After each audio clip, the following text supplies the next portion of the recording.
Panamá lleva 2 semanas de huelgas y de cierres de calles y carreteras que han trastocado la tranquilidad de ese país y han dificultado también el abastecimiento de las diferentes regiones. Los manifestantes reclaman una congelación del precio del combustible, la estabilización del costo de la producción y de los productos de la canasta básica y también un descenso en los precios de los medicamentos. Esto coincide con el intento de las autoridades de sacar adelante la economía panameña tras los meses álgidos de la pandemia de COVID-19 que llevaron a un cierre de la mayoría de los comercios en ese país. Pero a este contexto también hay que añadirle un cierto, digamos, hartazgo de los ciudadanos ante las constantes denuncias de actos de corrupción pública y de clientelismo político que han llevado a un descontento por buena parte de la población. A grandes rasgos, pues esta es la situación que se está presentando en Panamá. En el siguiente informe hecho por la redacción de France 24 profundizamos en este tema. Veamos. Panamá se sumó a la ola de protestas latinoamericanas de los últimos años. Un descontento que coincide con la invasión de Rusia a Ucrania. Guerra que ha trastocado las economías de todo el mundo, pero que ha desnudado problemas estructurales. Ya son más de 2 semanas de las protestas más grandes desde la caída, en 1989, del dictador Manuel Antonio Noriega.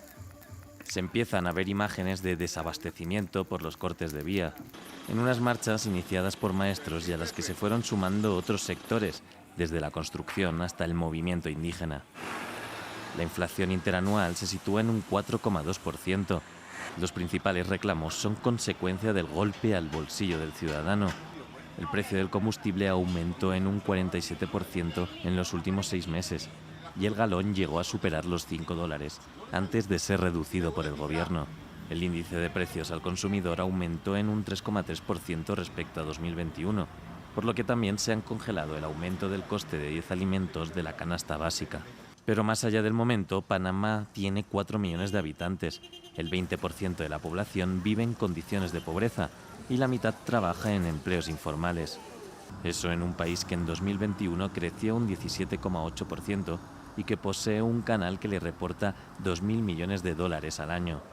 Sin embargo, es uno de los países más desiguales en el mundo, con frecuentes casos de corrupción, como el popular macrocaso de la constructora brasileña Odebrecht, que salpica a los 2 últimos expresidentes. Bueno, pero Panamá no es el único país que está experimentando una oleada de manifestaciones, de descontento y exigencias por parte de los ciudadanos. En días anteriores vimos tanto a seguidores del peronismo como de la izquierda tomarse las calles de la capital argentina, la ciudad de Buenos Aires, y todo esto en reclamo por más ayuda estatal para contrarrestar la alta inflación que se está presentando en ese país suramericano. Diferentes sectores sindicales argentinos exigen al gobierno del presidente Alberto Fernández un bono de unos 20.000 pesos argentinos. Eso es más o menos unos $148 estadounidenses para poder hacer frente al incremento de los precios de productos de la canasta básica. También piden un incremento en el salario mínimo que en este país ronda los 45.540 pesos argentinos, es decir, unos $340 estadounidenses. También piden una mejora en los programas laborales que otorga el Estado, o subsidios, también los podemos llamar así.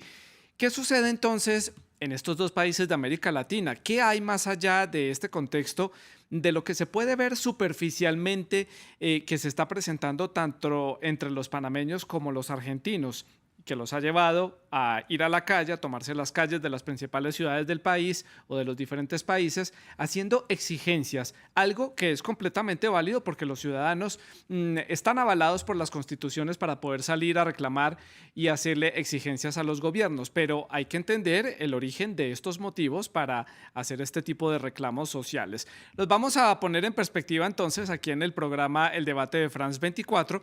Para analizar este tema, entonces saludamos a la doctora Grace Jaramillo. Ella es profesora adjunta de la Universidad de British Columbia, de la Escuela de Políticas Públicas y Relaciones Internacionales en la ciudad de Vancouver, en Canadá.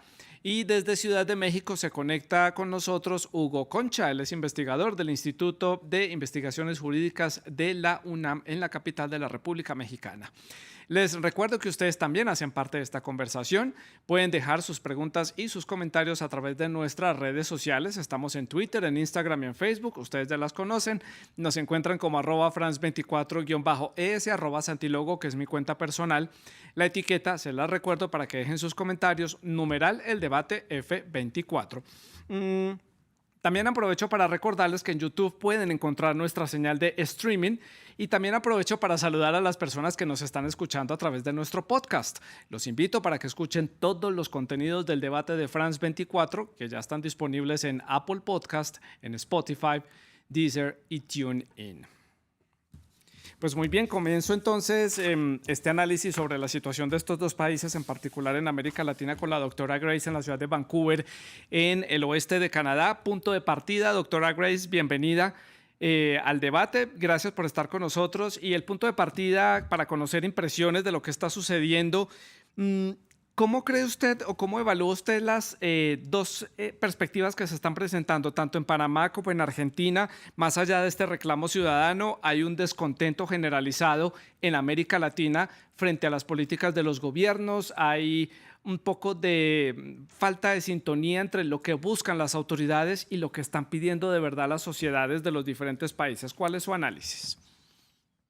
Muy buenas tardes, Santiago, y gracias por la invitación.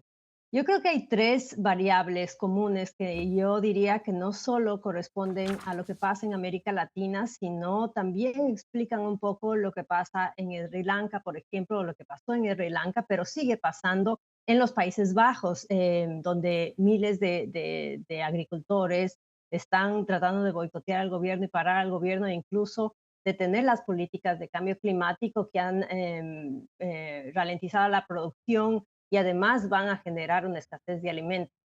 Entonces, yo diría que estas tres variables comunes de esta crisis, primero es que la mayor parte de gobiernos no ha tenido ninguna innovación o salida de política pública frente a la crisis, primero causada por el COVID, luego por la guerra en Ucrania, pero sobre todo por el desempleo y la recesión productiva que esto generó. Y ya está generando en la mayoría de países.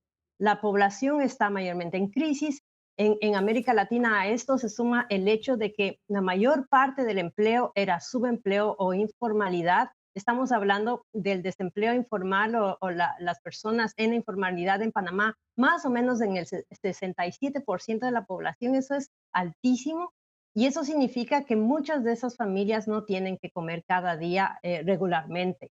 La segunda parte, que es aún más dramática, es que las respuestas en términos económicos y políticos no se canalizan ya a través de los partidos políticos, ya sea en el gobierno o en la oposición. Y eso me parece aún más grave porque no hay salidas políticas de esta crisis. Si usted ve en el caso de Panamá, por ejemplo, primero fue movimientos aleatorios, los profesores, los maestros, luego se crea un movimiento llamado la Alianza Nacional por los Derechos del Pueblo Organizado, ANADEPO, que negocia indistintamente con el gobierno, pero aparte también está la Alianza del Pueblo Unido por la Vida. Sí. Y entonces el uno no negocia con el otro, o ANADEPO logra alcanzar el acuerdo el 17 de julio, recién este domingo, firmaron un acuerdo para detener la gasolina a $3.25 por galón, pero hay otros movimientos que se oponen porque requieren respuestas mucho más, Claro. digamos, estructurales a la crisis. Entonces, esta crisis de representación es lo que está causando que no haya salidas fáciles, no haya posibilidades de consenso rápido, ni siquiera acuerdos programáticos que uno Claro. pueda tener una visión de cómo se cierra el tema a corto plazo. Sí. Importante y buena perspectiva, doctora Grace, desde la ciudad de Vancouver en Canadá. Paso ahora desde Vancouver, nos vamos hasta Ciudad de México. Allí está conectado Hugo Concha. También le doy la bienvenida al programa. Gracias por acompañarnos. Punto de partida, Hugo, estos reclamos ciudadanos. ¿Hay sintonía entonces entre las molestias de los diferentes ciudadanos? ¿Es un escenario similar entonces Argentina, lo que estamos viendo en Panamá, lo que vimos hace un par de años en otros países como Colombia, Chile, donde simplemente esto lleva al mismo punto de partida, un descontento social y una falta de sintonía entre los gobiernos y sus respectivas sociedades? ¿Cómo lo vio usted? Sí, yo creo que independientemente de que en cada uno de nuestros países estas manifestaciones pueden tener banderas específicas distintas, yo creo que la doctora Jaramillo atina muy bien al ver una corriente, una tendencia común. Es llevar las protestas que las detonan, en la mayor parte de los casos, problemas de tipo económico, pero que al final del día tienen un significado profundo en la política o en la interacción y actividad política que está sucediendo en esta década en todos nuestros países. ¿Qué quiero decir con esto? Llama la atención que justamente se presenta estas crisis económicas justo cuando la población también está más empoderada o en pleno ejercicio de sus derechos.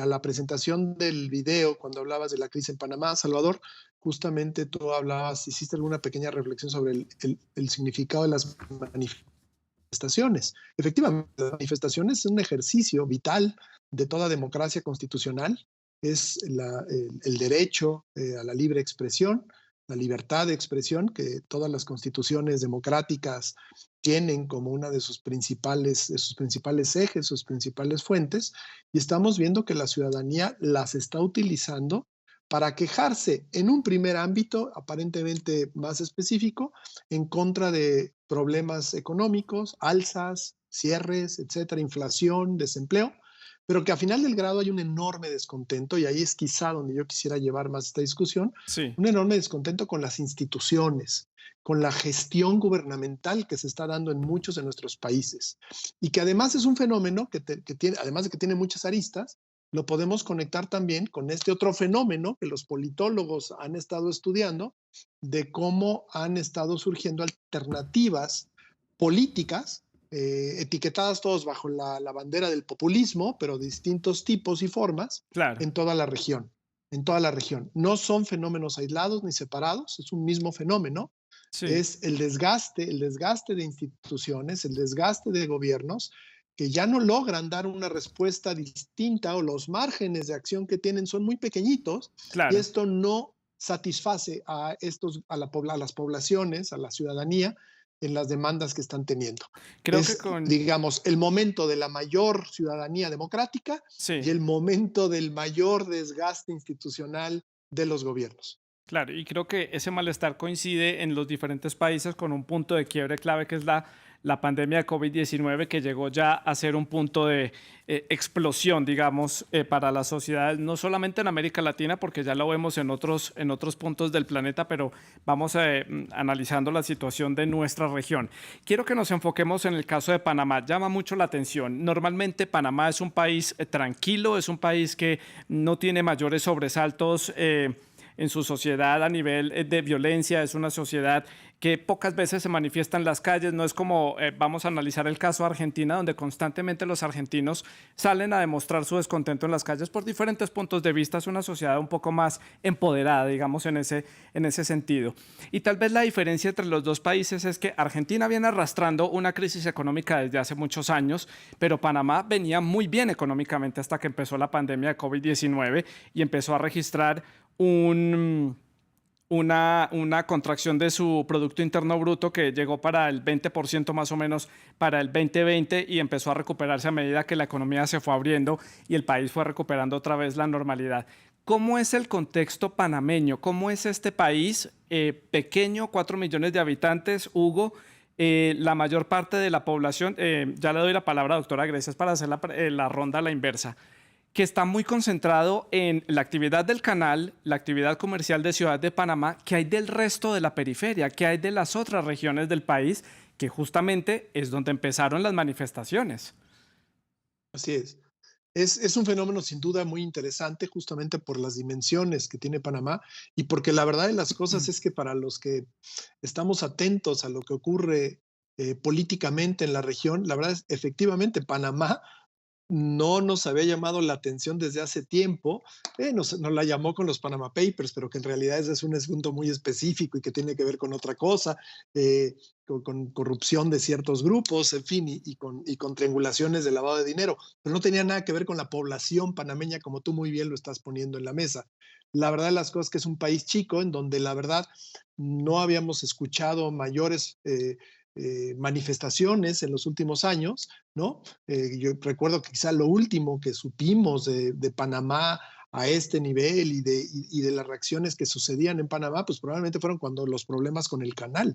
Fuera de esto, la verdad de las cosas es que no teníamos en el radar situaciones a este nivel de descontento con la sociedad panameña. Y Sí, precisamente por ser una ciudad, una sociedad relativamente pequeña en términos comparativos, digo, 4 millones es mucha gente, pero en términos comparativos con el resto de los países de la región, pues una sociedad pequeña, una sociedad en donde aparentemente la economía satisfacía, ¿no? De manera eh, tolerable, de manera satisfactoria, las necesidades de esta misma sociedad. Y de repente ahora estamos viendo pues que las sí, cosas no son así, justamente, y que además no a diferencia de otros países más grandes, no es solo en la capital donde esto explota, lo que llama mucho la atención justamente, porque quiere decir que las condiciones económicas y las condiciones de trabajo y de vida en todo el país se están viendo afectadas de claro. manera muy alta. Llamaba la atención también cuando empieza todas estas protestas, que varias de los manifestantes llegaban a decir, nos hemos aguantado o hemos tolerado esto por muchos años, pero ya no. Lo que Sí, te habla un poco de esto que también mencionábamos anteriormente, de que no es la primera vez que la sociedad panameña se siente agraviada, se siente no claro. tomada en cuenta, esto es muy importante, no tomada en cuenta por estas decisiones que vienen del gobierno, que vienen normalmente de la administración, pero que finalmente ya Voy, tocaron fondo en donde duele a la sociedad, ese punto ¿no? lo tengo para analizar si justamente al presidente Laurentino Ortiz llega en el momento equivocado y le toca hacer frente a este tipo le toca hacer frente a este tipo de manifestaciones, pero el descontento viene de mucho más atrás. Doctora Grace Jaramillo, en la ciudad de Vancouver, en Canadá, no sé qué tan diciente pueda ser los diferentes grupos que se han armado de manifestaciones en Panamá. Veíamos a los agricultores, a los pescadores artesanales en el interior de Panamá, llegaron a un acuerdo inicial, pero vemos otra cara de la moneda de quienes están manifestándose en las autopistas de Ciudad de Panamá, bloqueando el acceso al aeropuerto internacional de Tocumen. Son las centrales sindicales, son los profesores, son el sindicato de la construcción que es muy poderoso en Panamá. Vemos dos caras de la moneda. ¿Esto qué nos puede decir de este país desde sus bases sociales? Es un país netamente que concentra la parte del desarrollo en Ciudad de Panamá y la zona de la periferia de las regiones están bastante descuidadas por la administración de los presidentes panameños. ¿Cuál es su análisis? Exactamente, y le voy a dar una cifra al respecto. El 85% del Producto Interno Bruto de Panamá solo se produce en dos provincias, en la de Colón y en la de Panamá, que tiene directamente que ver con el comercio internacional, comercio y servicios. El gran crecimiento de Panamá, que experimentó por casi 10 años altas tasas de crecimiento en general, se debieron a servicios financieros. Es decir, estamos hablando de un crecimiento tan inequitativo que había necesariamente llegado a un punto de inflexión y este es el punto de inflexión que estamos viendo. Por eso es que por primera vez, al menos en los últimos 30 años o más de vida democrática, después de la caída del dictador Noriega, un Panamá que se levanta desde los diferentes grupos de base que, como usted ve, también no tienen ninguna relación con los partidos políticos tradicionales. Del presidente Cortizo viene del Partido de la Revolución Democrática, que ha gobernado frecuentemente Panamá en esos últimos 30 años. Está el Partido Panameñista, que también ha gobernado en varias ocasiones Panamá, pero con un telón de fondo que también está pesando entre los panameños, digamos, los sectores más vulnerables. Y es el hecho de que a pesar del crecimiento económico increíble, hay los casos de corrupción tan dramáticos como de Odebrecht han echado esa cortina de humo sobre cualquier redistribución de la riqueza, redistribución de desarrollo en otras provincias que no sea ese 85% que acapara la mayor parte de la riqueza de Panamá.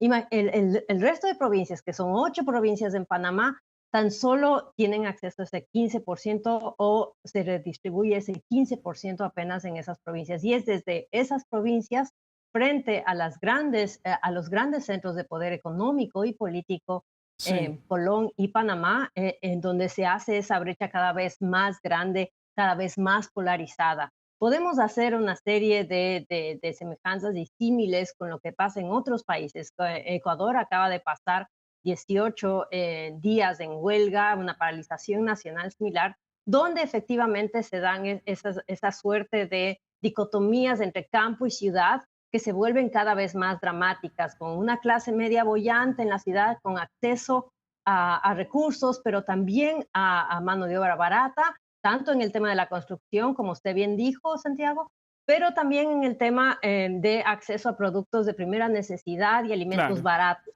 Mientras tanto, el campo ha sido totalmente descuidado, afectado aún más por la pandemia, y yo creo que eso es lo que vemos ahora de golpe estallar en Panamá cuando Sí. habíamos visto un país muy tranquilo. Claro, y que la imagen que tenemos es esta ciudad de Panamá llena de rascacielos, con bancos, donde mucha gente va de compras, comercialmente muy activo, el tránsito de los barcos a través del canal, pero a nivel rural es otra historia completamente diferente lo que pasa en las provincias, en Chitré, en Bocas del Toro, en David, y en las provincias sobre todo que están del lado del tapón del Darién, que es una zona selvática lejos del desarrollo tecnológico que puede tener una ciudad como Ciudad de Panamá. Doctora Jaramillo, quiero que hablemos de la figura del presidente Laurentino Cortizo. Ahorita dije Ortiz, hago la corrección, me equivoqué en el apellido, Laurentino Cortizo. Esta figura, ¿qué tanto margen de negociación tiene? ¿Qué tanto puede ceder ante estos reclamos, teniendo en cuenta que los reclamos vienen por dos áreas distintas? Ahora están pidiendo una mesa de negociación unificada, pero ¿qué tan rápido podrían llegar a ponerse de acuerdo ambas partes, estos representantes de las zonas rurales y estos sindicatos en Ciudad de Panamá, para hacer un reclamo en conjunto al presidente Cortizo?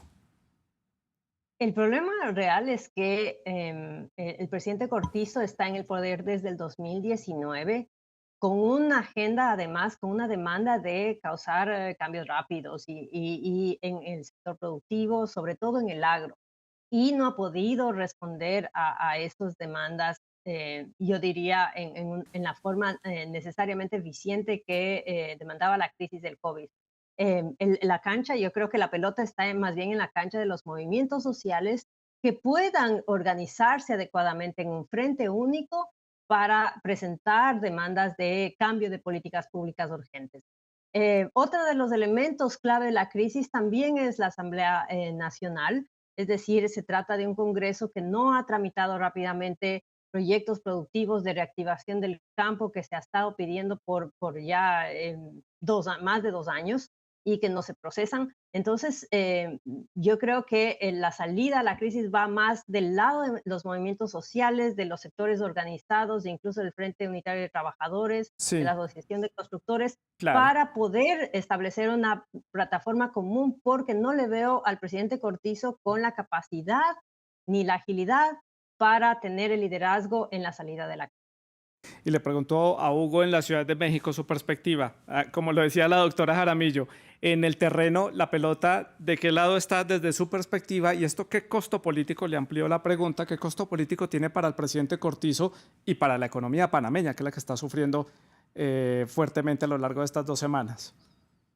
Pues yo creo que los días que vienen van a ser claves, Salvador, justamente porque, Santiago, perdón, justamente porque veremos las capacidades de negociación de las dos partes y efectivamente un poco el tipo de exigencias específicas que las organizaciones, los sindicatos pongan en la mesa, que sean alcanzables, que sean viables para que el gobierno pueda responder, va a ser el detonador de esta negociación. Si efectivamente lo que estas organizaciones ponen es una cosa realizable, es viable, pues entonces sí será un tema totalmente del gobierno cómo lo maneja, cómo lo asimila y cómo lo lleva a cabo. El desgaste, sin lugar a dudas, es alto. Este ya llegó y está instalado. Es decir, hoy en día ya la protesta exige. Una vez que esto sucede, pues esto trae un desgaste muy fuerte al gobierno en turno. Ahora veremos las habilidades que no hemos tenido oportunidad de ver porque, pues, como lo platicábamos anteriormente, esto no había sucedido, de qué tantas habilidades justamente para el diálogo, para encontrar los puntos de acuerdo y para, en Sí. todo caso, hacer propuestas concretas, tendrá el gobierno actual.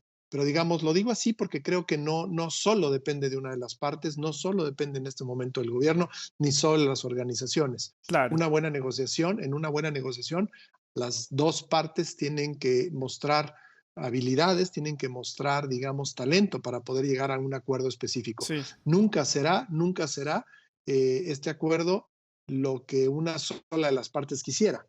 Justamente se tienen que encontrar puntos intermedios en esa Sí. negociación y eso es lo que veremos sin lugar a dudas en los próximos días. Ambas partes tienen que ceder en algunos de los puntos y en algunas concesiones tendrán que coincidir. Hugo, para hacer también la ronda a la inversa, le pregunto, ¿estamos ante un momento crítico de la democracia panameña o la situación no es tan grave como para verlo así? Lo pregunto porque es un país muy pequeño, muy tranquilo, en el que normalmente no veíamos estos bloqueos tan grandes. Lo que hemos visto de la parálisis de Ciudad de Panamá es algo que no veíamos, ustedes ya lo mencionaban, desde hace varias décadas atrás, sobre todo desde 1989, como por citar un momento crítico en la historia de la política panameña. Pero ¿está en crisis? ¿Está en riesgo al borde del abismo? ¿Hay riesgos políticos mayores acá? ¿O esto con una buena negociación, que tome lo que tome de tiempo, puede llegar a un buen puerto? Yo creo que estamos ahí, en esa Sí, última parte que tú mencionas. Yo creo que todavía hay un muy buen espacio, un espacio muy importante para la negociación, en donde obviamente no todos quedarán totalmente satisfechos ni contentos, pero sí veo todavía hay un margen importante para el reencauzamiento, digamos, de la normalidad, hasta donde esta se pueda llamar en estos países tan desiguales, pero esta normalidad funcional tanto para sí, la sociedad como para el gobierno. Veo que estamos todavía ahí, pero sí veo que si esto no se llega a producir, esta negociación no es exitosa, sin lugar a dudas, Panamá nos va a dar muchísimo más de qué hablar de lo que nos ha dado a hablar claro. en los últimos años. Y yo creo que, y me atrevo a decir algo más, sé que falta, y tú eres el moderador, Santiago, y hablaremos específicamente de Argentina, pero también tenemos que ir siendo muy cuidadosos en el análisis y en la observación de los elementos comunes, como inició la discusión, los Sí, elementos comunes que estas protestas están llevando a cabo, porque también existe la posibilidad de que estamos viendo el inicio de un movimiento o un cuestionamiento profundo a las democracias constitucionales, modelos a final de cuentas traídos con muchos elementos de distintas partes en nuestra región y qué tanto siguen sí, siendo los modelos funcionales. No quiero claro. hablar de primaveras porque esas ya sucedieron hace más de una década, Sí, pero probablemente que estemos viviendo algún tipo de movimiento regional de la misma claro. profundidad. Pues justamente usted encontró la pregunta que tenía para el cierre del programa. Puede ir pensando la respuesta, Hugo. Doctora, ya usted tiene un avance de lo que vamos a hablar para para la conclusión del programa.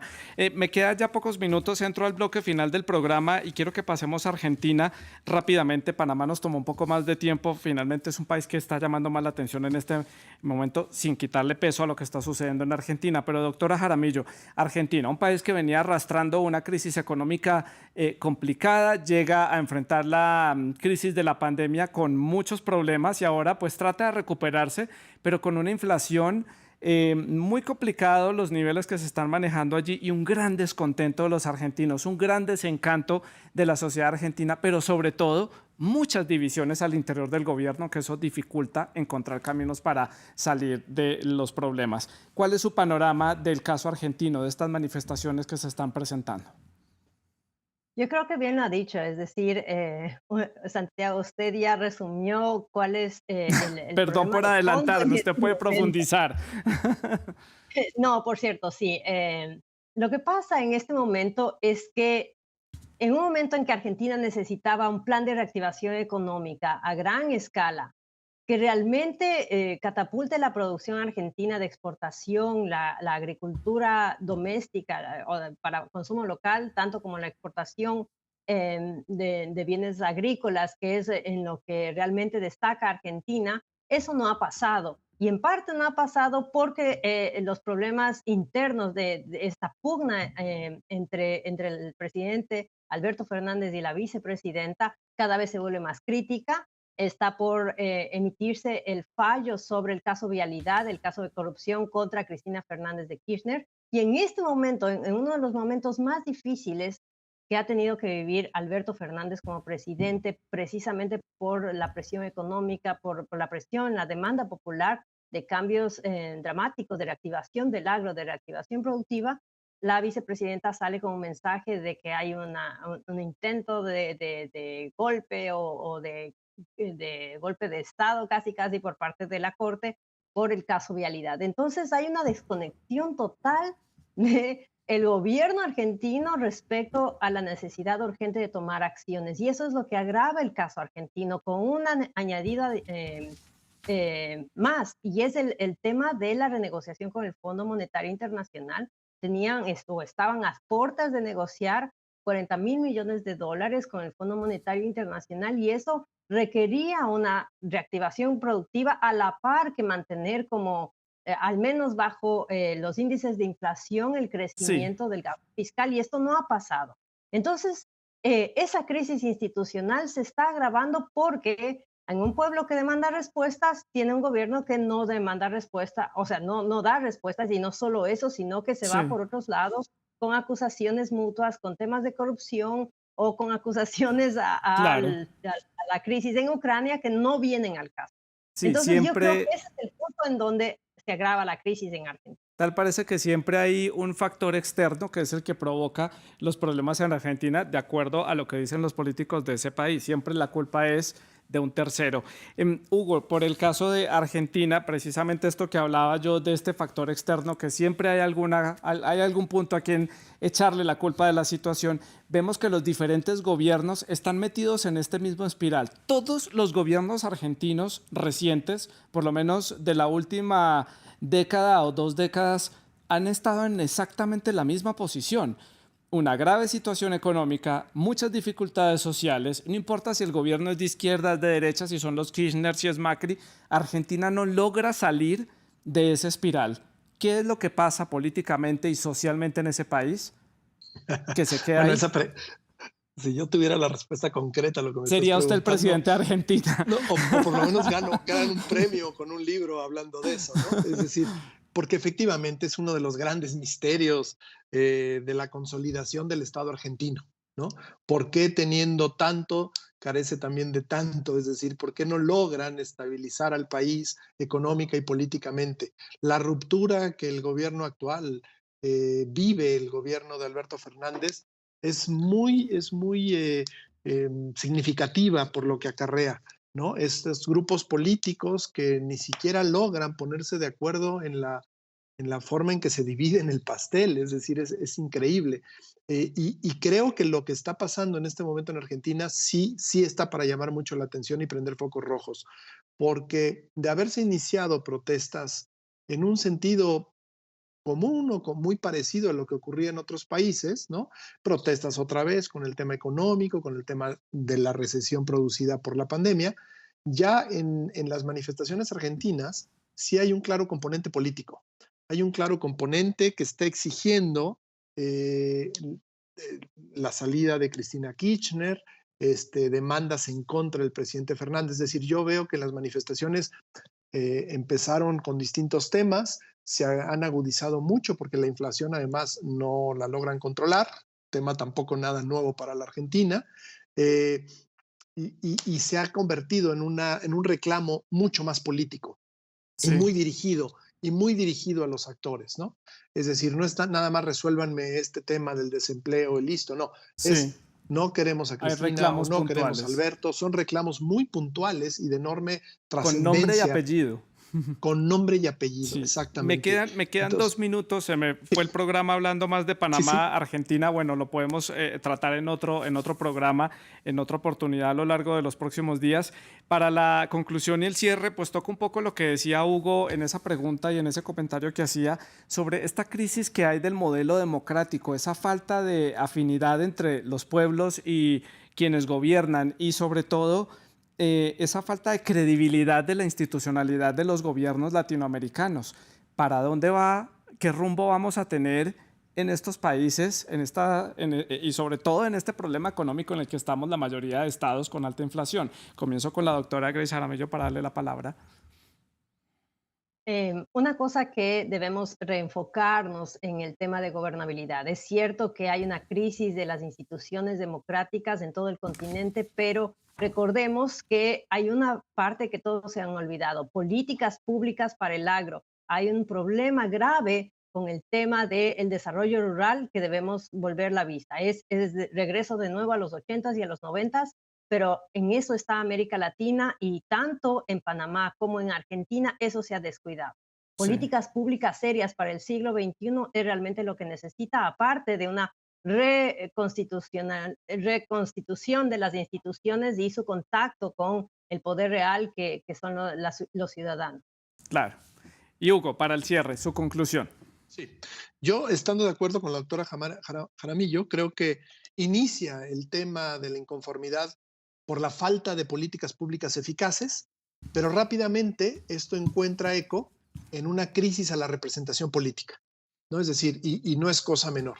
Es decir, qué tanto las instituciones, en la manera en que están estructuradas, en la manera en que se integran en nuestros distintos países, que son diferentes mecanismos, están siendo instituciones que logran llegar a los mecanismos de salida, a las respuestas que las sociedades están necesitando y que ya hoy en día y desde hace algunos años están reclamando a gritos. Y me Sí, parece que ahí es donde está la crisis política, en una crisis de representación política que ahí sí, con distintos colores y formas y nombres, pero claro. está extendida en la región. Y es ahí cuando se conecta con este tema de los nuevos tipos de gobierno. Con Ahora, ¿qué un... va a pasar después de estos gobiernos que llegan al poder diciendo Sí, nosotros Hugo. somos distintos a lo de antes? Pues la verdad es que ya no tenemos muchas más alternativas. No hay ¿A muchas más dónde va a llegar alternativas y esto? añado un componente, un ingrediente más a todo este problema y es la corrupción, que tal parece que es algo transversal para todos los países. Puede tener una muy buena institucionalidad, puede haber unas muy buenas políticas, pero mientras la corrupción siga presente a los niveles que presenta América Latina, creo que va a ser muy difícil encontrar una salida a todo este espiral que estamos viviendo en nuestra región. A la doctora Grace Jaramillo en la ciudad de Vancouver, en Canadá, y a Hugo Concha en la ciudad de México, les agradezco por haber estado con nosotros y haber hecho este análisis para la audiencia de France 24. Ustedes pueden seguir dejando sus comentarios y sus preguntas a través de las redes sociales y sigan con la programación de France 24.